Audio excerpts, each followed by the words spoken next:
How I am building my niece a bookshelf. I've already started building the first shelf. I've even put some books on it. Redfish, Bluefish, and Hop on Pop, and a book of pictures and few words about the life cycle of salmon. Here, she will find pictures that dance to the beats laid down by words, and she will dance the flipping of pages. On the second shelf, I'm making that out of pocket-sized poetry books her grandmother kept on a bedside table. Shit, I'm fucking this up. All right. I'm building the second shelf out of pocket-sized poetry books her grandmother kept on a bedside table. Here, she'll find Shakespearean sonnets and haiku that aren't too revolting.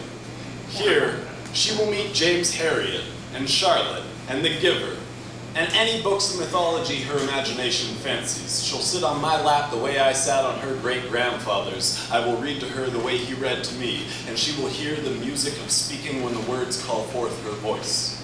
The third shelf I'm making from the masking tape that holds together my first copy of Lord of the Rings from where it's split in half after I pushed it off my desk in grade 3. Here, she'll play in the streets of Oxford with Lyra and her golden compass. Here, she'll travel as a companion of Beowulf or Odysseus. The picture books will have photographs, maybe diagrams, and occasional reminders to meet the first shelf.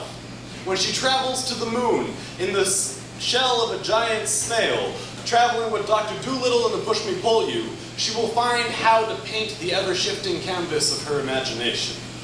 The fourth shelf I am making out of the bindings of old journals. Here she'll learn about free enterprise and ceremony, bad teenaged poetry and raven song rising into thin air. Everywhere being is dancing on this shelf.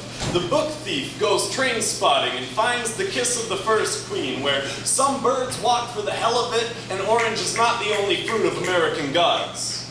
At this point, she'll be old enough to begin building the bookshelf for herself. Old enough that when she asks me why the last book on the last shelf is Oh, the Places You'll Go, I'll tell her, 'cause that shit's fucking timeless, sunshine.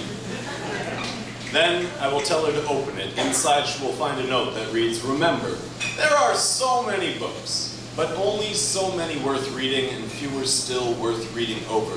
Allow your bookshelf to be a garden bed for stories, for books are seeds that grow by collecting the stories of read them. So learn to read the greasy fingerprints, the torn pages and the dog-eared pages. Learn to read the rips in the margin and the notes in the margin. Learn to read, oh fuck. You have it, right? I do have it. I had it 2 weeks ago. You got this shit. Thank you, Jillian. You got it. Okay. I'm just gonna have a moment with Jillian here, and I'm gonna remember my poem. Learn to read. The tears in the pages, oh fuck. Oh my god! What the fuck is happening? Shit! My niece would be so disappointed. Okay. I just said that last part to pull on your heartstrings. I'm totally going over time